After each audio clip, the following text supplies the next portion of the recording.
अस्सलाम वालेकुम रहमतुल्लाहि वबरकातुहू। जनाब अज वीडियो का मकसद ये पिया कि किस तरह तुसी फौजी गोट फार्म की लोकेशन ते आना चाहो तो आ सकते हैं और किस तरह तुसी फौजी गोट फार्म तो जानवर खरीद कर सकते हो और किस तरह असी कार्गो करने सारी डिटेल इंशाअल्लाह भाइयों दसांगे।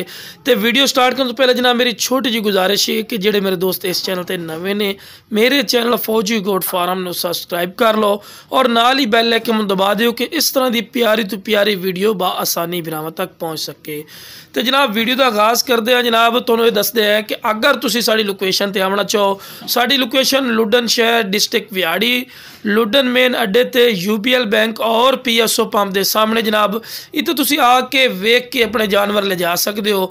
और जनाब जो भी असी जानवर की वीडियो वगैरह बनाने जनाब तुहानूं चैक कराने कि भाई चैक कर लो जो जानवर असी विखा रहे हैं पहले वो ना अच्छी तरह फेस ब्यूटी चेक करवाने हैं, फिर दूर करके फिर इस तरह टोर फेर के फिर उस तो बाद थणा की वीडियो भी बनाई, चारा भी खवा के विखाने कि लो बिरा चेक कर लै सेहतमंद जानवर है कि शुरू तो जनाब जानवर चारा वगैरह खवा के विखाने हैं जनाब। बाकी नुक्स साहब की गारंटी उसी जिंदगी मौत अल्लाह के बस वो कुछ नहीं बंदा कर सकता क्योंकि साह बरी खाले बिरा। तो दूसरे नंबर पर अगर तुम कोई खरीदना चाहो जो साढ़े को जानवर तो जनाब पेमेंट जी है पहले तो लवावनी पौसी। अगर तुम काफ़ी ज़्यादा जानवर खरीदे ने तो फिर तो अपना बैंक अकाउंट पेमेंट लवावनी पौसी। उस तो बाद जनाब जो भी तुहाडी अमानतां सन उही असीं इंशाअल्लाह रवाना करांगे और जो जानवर विखावांगे उही जानवर ही भेजांगे।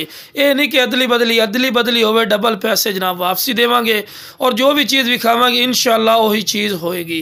तो अगर तुसीं साडे कोल आवना चाहो सही बयाना करके बिरा तुसीं खुद भी आ सकते ने, जो चीज़ विखावांगे उही चीज़ होएगी। अगर फर्ज किते सही बयाना कर दिओ तो वो चीज़ नहीं होंदी तो सही बयाना डबल तुहानूं देंगे। हाँ वो चीज़ होएगी नुक्स साहब साडा सेहतमंद जानवर तुहाडे। तो अगर तुसीं साडी लोकेशन ते आवना चाहते हो जनाब साडी लोकेशन लुडन शहर डिस्ट्रिक्ट विहाड़ी लुडन मेन